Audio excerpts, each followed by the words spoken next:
P. Sherman 42, Wallaby Way, Sydney.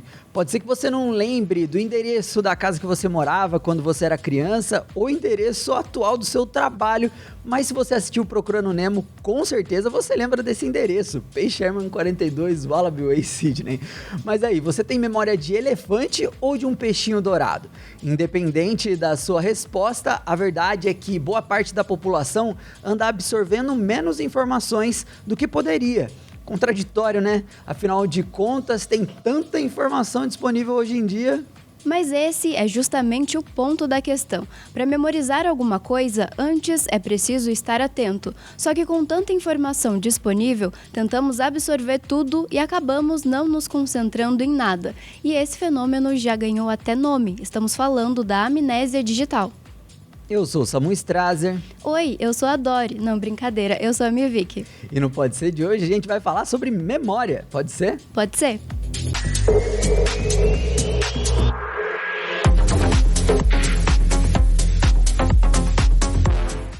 É isso aí, galera. A gente vai falar de memória hoje, né, Vicky? Porque às vezes a gente esquece das coisas e tem coisas que a gente não esquece nunca. E por que isso acontece, né? Pois é, Samuel, a gente vai falar sobre isso hoje. E só para começar com uma curiosidade, né? Então, já que a gente fez essa comparação, né? Você tem uma memória de peixe dourado ou de elefante, né? Porque realmente existem essas comparações, né? Além do peixe dourado, a gente tem essa grande personagem, a Dory, né? De Procurando Nemo, que tem um problema, né, Samu, de memória? Perda de memória recente.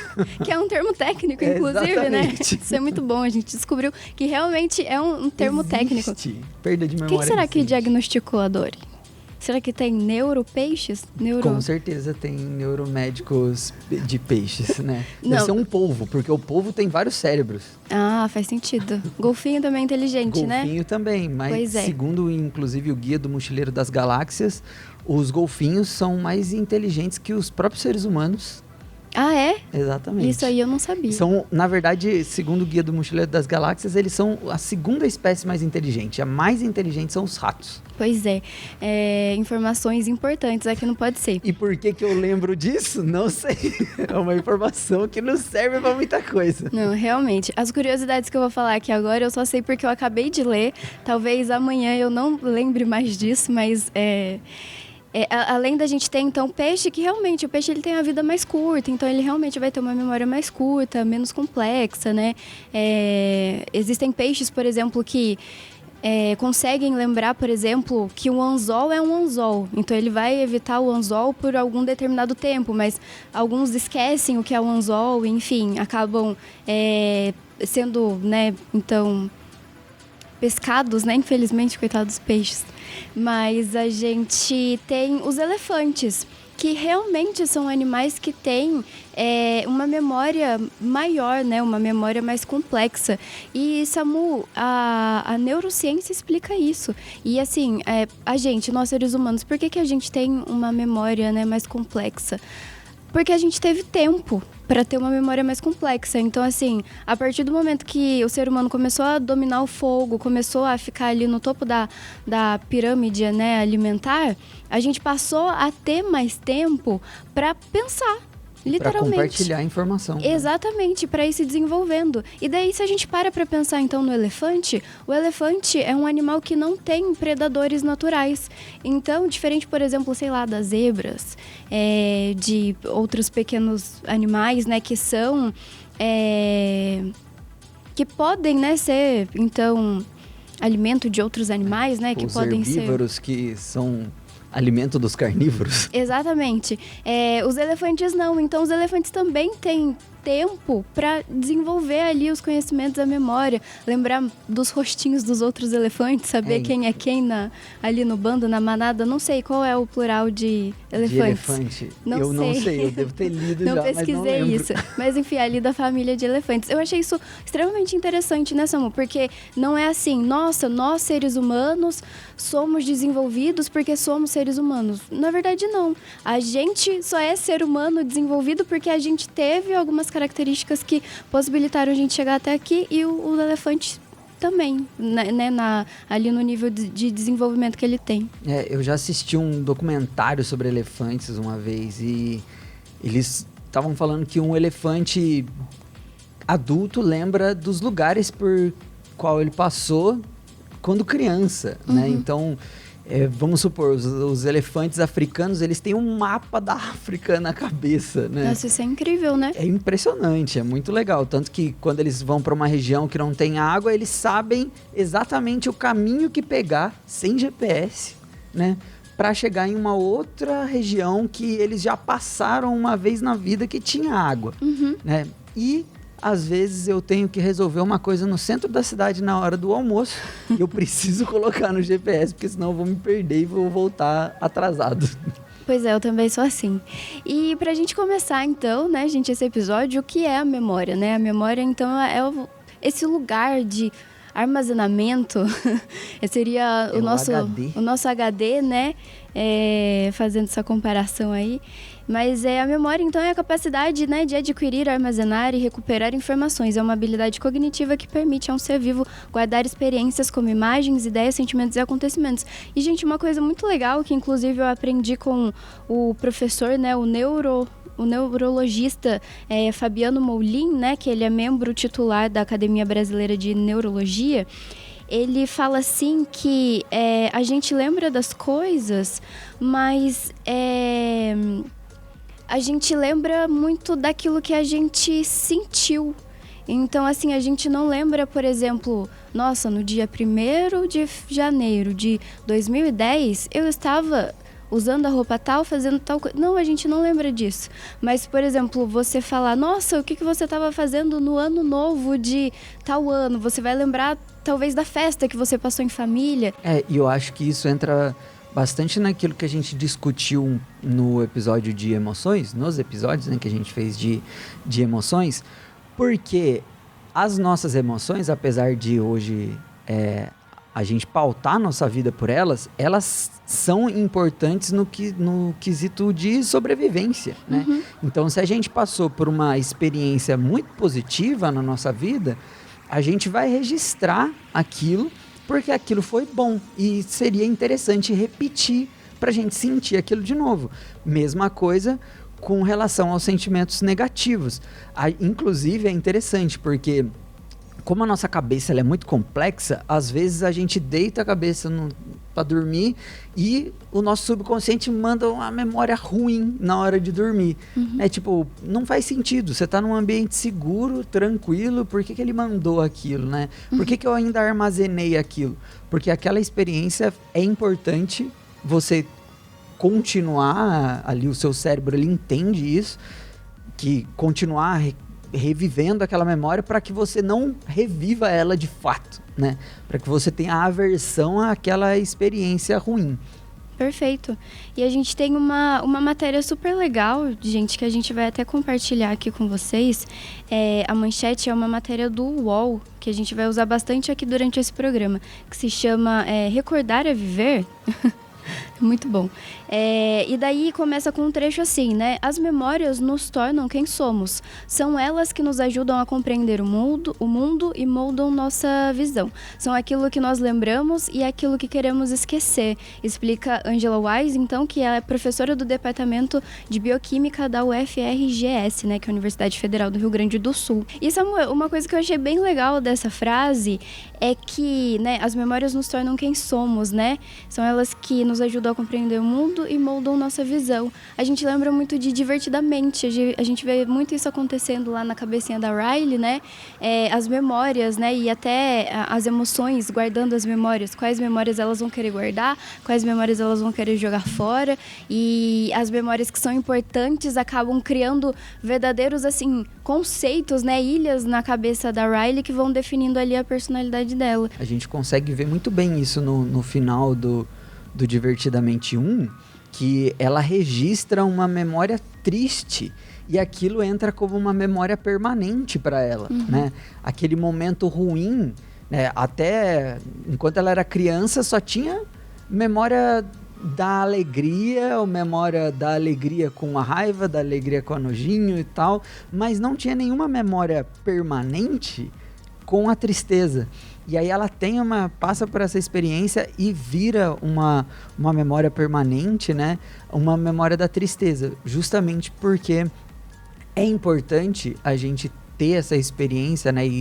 E entender aquilo que a gente também não quer para nossa vida. Uhum. Não, perfeito, exatamente. As memórias são extremamente importantes justamente por isso, né? Elas têm essa capacidade, então, de fazer com que a gente aprenda e criar vínculos afetivos também. Se a gente não tivesse tanta capacidade de memória, a gente ia ser igual o peixinho dourado, né? Que tá lá vivendo e vai vivendo a vidinha dele, assim. Sem vínculo com ninguém. Você tem um peixinho dourado, mas ele nem sabe que você existe. Exatamente. Entendeu? Ele não deve nem saber direito quem ele é, que ele existe.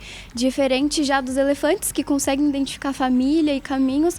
E muito diferente da gente, que, enfim, a gente aprende muitas coisas e tem muitos relacionamentos. E somos homo sapiens sapiens, porque o homem sabe que sabe. A gente sabe que a gente sabe, entendeu? Por isso que é homo sapiens sapiens. Perfeito. E a gente vai para um rápido intervalo, mas fica por aí porque ainda tem muita coisa pra gente lembrar aqui nesse episódio.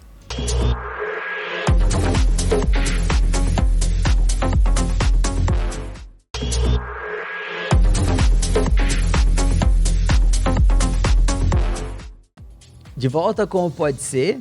E Vicky, a gente sabe que o cérebro é o órgão mais complexo do corpo humano. E, na verdade, o cérebro dos seres né, todos os seres humanos, né, não interessa se você acha que é uma pessoa mais inteligente do que a outra, é, assim, a coisa mais extraordinária da existência, né? Muito disso também, né? Por que a gente é tão inteligente também? Por conta da relação entre o peso do nosso cérebro com o resto do corpo. Então, por exemplo, a gente tem... É muito grande o percentual de cérebro para o nosso corpo. Dos elefantes, o percentual é menor. Dos golfinhos, que são mega inteligentes, também esse percentual acaba sendo menor. E eles são extremamente inteligentes. Só que dá para afirmar que a gente é mais inteligente do que esses animais, por conta dessa relação entre o tamanho do cérebro e o tamanho do corpo. Agora, explicar aqui num humilde podcast como que o cérebro funciona, cientificamente falando, é muito difícil, né? É muito difícil, a gente vai deixar para os neurocientistas, né, explicar essa parte. O lance é que tem o cérebro dividido em várias partes, tem o hipocampo, tem neurônios e tudo mais, mas... A ideia é que, basicamente, a gente tem toda a massa do cérebro, que os neurônios, eles são os transmissores, e uma parte do cérebro que vai separando as coisas pra gente e guardando em sabe-se lá onde, porque nem os cientistas têm definido exatamente, tipo, conhecimento matemático é exatamente nessa partezinha aqui. Não é tão preciso assim. Mas a gente tem tipo uma memória cache do computador que pega ali tudo que está sendo feito no instante e vai fazendo essa separação ali de acordo com o que a gente interpreta do valor daquela memória. Perfeito. O que a gente pode dizer, assim, com mais certeza, né, com mais segurança, é que existem diferentes tipos de memória, né, que a gente consegue explicar com mais tranquilidade aqui, sem ficar um assunto muito difícil. E então a gente tem tipos de memórias divididos em dois grandes grupos, né, que seriam então os de curto prazo e o de longa duração. No de curto prazo, então, a gente vai ter essas memórias que duram pouco, né? Que são cerca, né, de 3 dias, de 3 a 6 horas, na verdade. E entre elas tem as imediatas e as de trabalho. Então, as imediatas, né, são aquelas informações, né, que a gente tem por um tempo curto, como um número de telefone, né, que você acabou de ver ali. Então, viu o número de telefone, daí você fica lá, 3958, 3958, 3958, até achar um papel, anotar e, puf, o negócio some da sua cabeça. Mais ou menos como acontece com a Dory, né? Ela viu ali, só que eu acho que em relação à Dory, eu acho que a gente vai entrar numa outra questão que foi muito mais... pela situação, porque a galera que assistiu o filme lembra, ela tava lendo o negócio enquanto o Marlin era perseguido por um peixe carnívoro que tava comendo eles. Então foi uma situação mega traumática e específica. É verdade. Né, de muita adrenalina. Então, a gente vai ver daqui a pouquinho, né, os tipos de memórias de longa duração, que eu acho que se enquadram melhor do que essa memória de curta duração. Beleza. A gente tem a de trabalho, então, né, que armazena temporariamente informações para realizar tarefas cognitivas, como a leitura, o entendimento da linguagem de outra pessoa, a aprendizagem ou raciocínio. Então, assim, ali no seu dia de trabalho você tem algumas tarefas a cumprir, você vai guardando ali na sua memória, mas assim, se você não fizer naquele dia, provavelmente no outro, se você não tem ali uma listinha, você vai acabar esquecendo. E aí entra o lance que, se for uma situação, uma atividade que você tem que fazer todos os dias, você vai precisar cultivar um hábito para você não esquecer aquilo, né? Aí a gente vai lembrar, vai entrar em uma outra questão, que é a neuroplasticidade, né? A gente tem como programar o nosso cérebro, né? Inclusive, tem ramos da ciência que estudam isso, né? Programação, neuro, não sei o que, enfim, né? PNL, se não me engano, né? Programação neurolinguística. E aí a gente consegue manipular o nosso cérebro para transformar essa memória de curto prazo numa memória mais longa.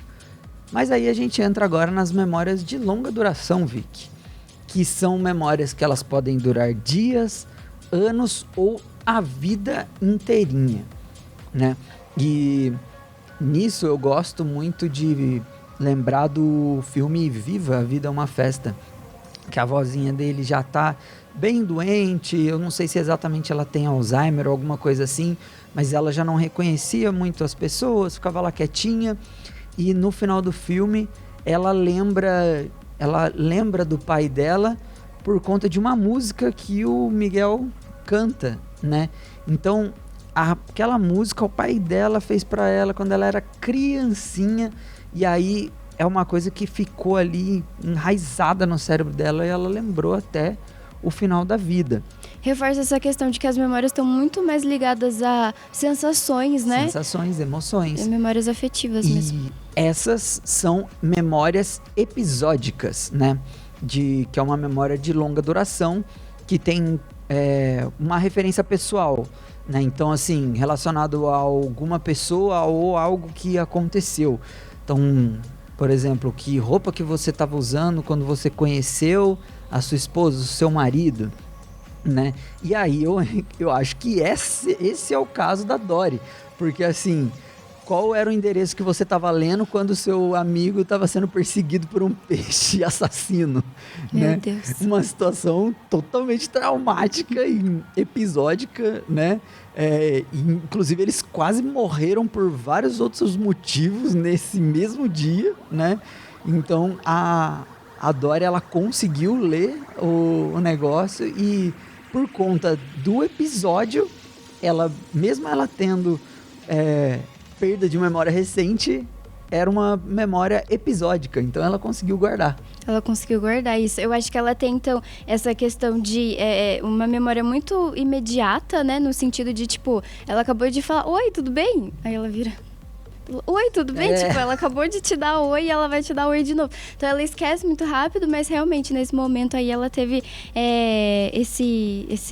esse outro tipo de memória, né? Que é qual mesmo? A memória episódica. Episódica, é isso. E é interessante que, assim, uma outra questão de uma maneira de guardar é o que a gente falou da neuroplasticidade. A gente vê no filme 2, né, no Procurando Nemo 2, que os pais dela ensinaram um negócio para ela quando era criança, de seguir as conchas, né? E isso não é falado em nenhum momento no primeiro filme, né? Mas no segundo filme, quando ela começa a ver um caminho de conchas, ela fala, nossa, acho que eu tenho que seguir isso aqui. E ela pega e encontra os pais dela. Então, os pais dela falaram tanto na cabeça dela que ela nem lembrava do porquê daquilo, mas ela lembrava daquilo, né? Que aí eu acho que entra na questão também das memórias de longo prazo, que são semânticas, né? Que são informações do mundo que a gente adquire ao longo da vida. Por exemplo, a gente sabe que quando a gente para no semáforo, se tá vermelho, a gente tem que parar. A geografia, qual que é a cidade que você mora, qual que é o país que você mora, e etc e tal. E a gente tem também as memórias não declarativas, que são memórias que não podem ser contadas ou ensinadas oralmente. É tipo você aprender a segurar um copo d'água, né? Você saber andar de bicicleta, né? não tem como você também verbalizar, não é uma memória de um acontecimento, é uma memória muscular, é uma memória motora, né, que a gente tem. É isso, e tudo isso pra gente dizer que, por mais que você escolha, por mais que você ache, né, que você tá no time do peixe dourado ou do elefante, todos nós estamos meio que ficando peixe dourado nessa mão. Existe um novo termo aí que a gente precisa discutir, que se chama amnésia digital, que nada mais, nada menos é essa presença tão grande, né, do mundo digital, da internet, das informações na nossa vida, que a gente tem tanto acesso a tanta coisa que a gente não consegue mais guardar nada. A gente vai começando a... Não, na verdade a gente guarda muitas coisas, mas se a gente for comparar, por exemplo, uma vida analógica, né, pensar talvez na época dos nossos pais, eles guardavam muito mais coisas, né, listas telefônicas inteiras e tudo mais, é diferente da gente hoje, que a gente já não consegue tanto mais. E lógico que tem essa questão, né, hoje se eu tenho o celular aqui na palma da minha mão, né, a gente terceiriza muito. Exatamente, eu não preciso mais tanto ficar treinando o meu cérebro para guardar um número. Só que existe um ponto negativo em relação a tudo isso, e daí eu vou citar de novo o neurologista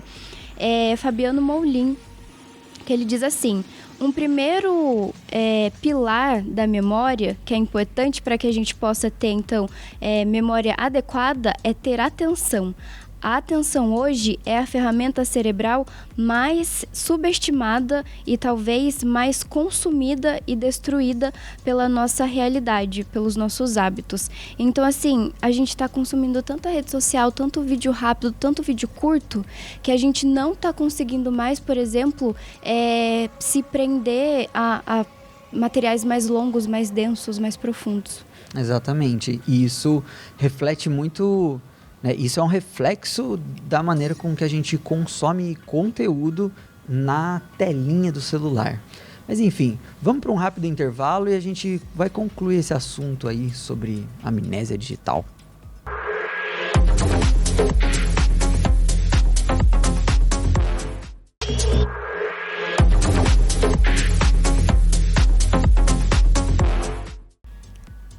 E de volta com o Pode Ser, a gente estava falando no bloco anterior sobre amnésia digital, que então nada mais, nada menos seria essa grande, né, quantidade de informações que a gente tem, que estaria então provocando esse desgaste da nossa memória, né, Samu? E o neurologista Fabiano Moulin, né, que eu citei anteriormente, ele vai falar assim que essa grande quantidade de informações, né, da internet, das redes sociais, talvez, né, em grande excesso, elas são mais agressivas do que benéficas. E ele fala muito assim, que na vida a gente anda estando com muitas abas abertas.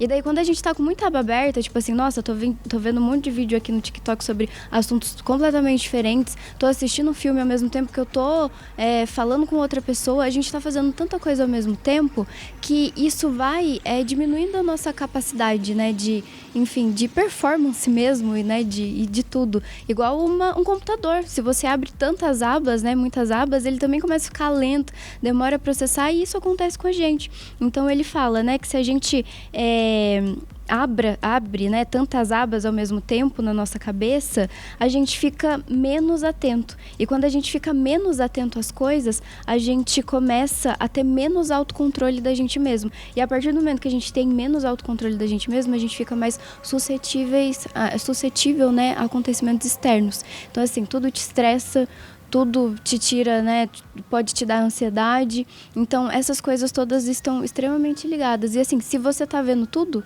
em nada você tá de forma plena e profunda. Então, é como se a gente estivesse fazendo o caminho inverso da nossa evolução. A partir do momento que a gente controlou o fogo, a gente tinha mais tempo para pensar, para desenvolver as coisas. E agora que a gente tá fazendo muita coisa ao mesmo tempo, a gente tá perdendo essa capacidade de se aprofundar e de fazer as coisas. Parece que a gente não tem tempo para fazer nada.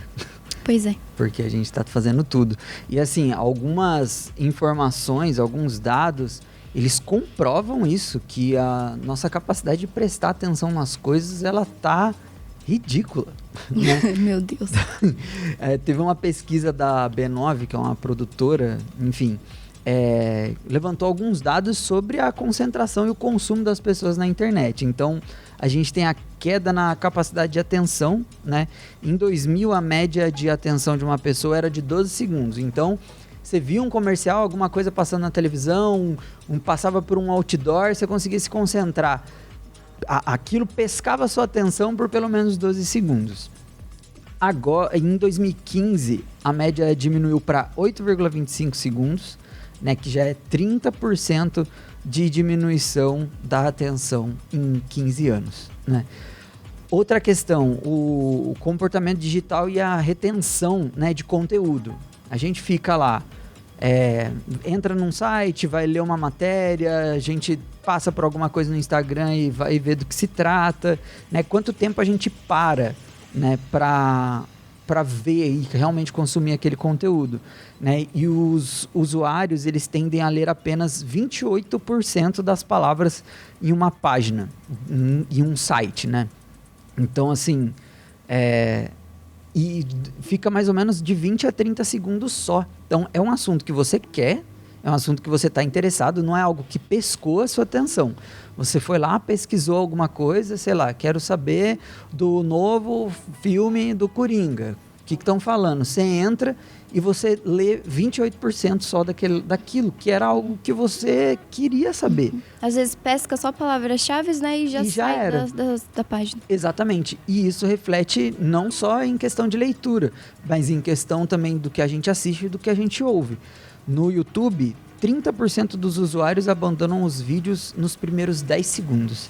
E no Spotify, apenas 49% das pessoas terminam de ouvir uma música inteira.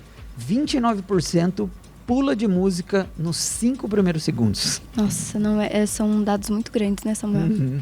Então, assim, usar os aparelhos digitais e essa loucura do mundo moderno de maneira imprópria diminui completamente a nossa capacidade de pensar direito. Pois é. E assim, como o nosso tempo já acabou, eu só vou deixar o último recado aqui do neurologista Fabiano Moulin, que gente, para ter uma memória boa, preste atenção na sua atenção. Ele fala basicamente isso. Quanta atenção você está dando para atenção que você dá para as coisas. Então, assim, se a sua atenção nas coisas está muito assim dispersa, né? Então, fica atento a isso, porque mais para frente, né, a sua saúde pode te cobrar disso. Quanto tempo você consegue ficar sentado assistindo alguma coisa sem pegar o celular? Quanto tempo quantas páginas de um livro você consegue ler até você, sei lá, se distrair com um passarinho na rua, né? Pois é. Treine a sua atenção para ter uma boa memória. É isso, gente. Infelizmente já acabou mesmo. A gente fica por aqui, mas o Pode Ser tem a nossa, né? A gente tá aqui na TV Câmara, tem a nossa playlist no YouTube, no Spotify. Vocês podem acompanhar a gente por vários lugares. É isso aí. Até semana que vem. Tchau.